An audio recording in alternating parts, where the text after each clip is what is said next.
La recrudescence des actes illicites commis en mer, notamment dans le golfe de Guinée ces dernières années, menace de plus en plus la sécurité humaine et les activités économiques. Par rapport à ces phénomènes, la capitale économique ivoirienne a abrité la réunion préparatoire du groupe des amis du golfe de Guinée, G7++, en vue de la session internationale 2018 qui va se dérouler à Abidjan les 6 et 7 décembre prochains. Une session coprésidée par la Côte d'Ivoire et le Canada.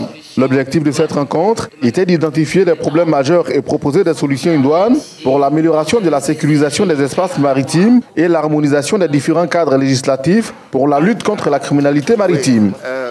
Ce serait la première fois que les États riverains du Golfe de Guinée mettraient en place une plateforme de discussion qui leur permette d'arriver à la réunion du G7 avec des recommandations et des résolutions qui ont été adoptées en commun.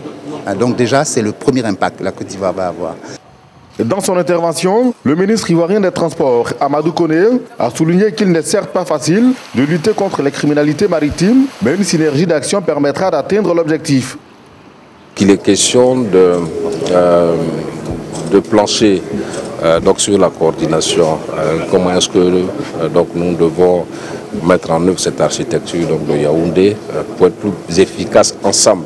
Parce que vous savez, la criminalité, donc au-delà des eaux respectives donc des États, quand même une réalité dans notre région. Ce sont plus de 27 000 milliards de francs CFA que les États membres du groupe des amis du Golfe de Guinée perdent chaque année à cause des pratiques illicites dans l'espace maritime.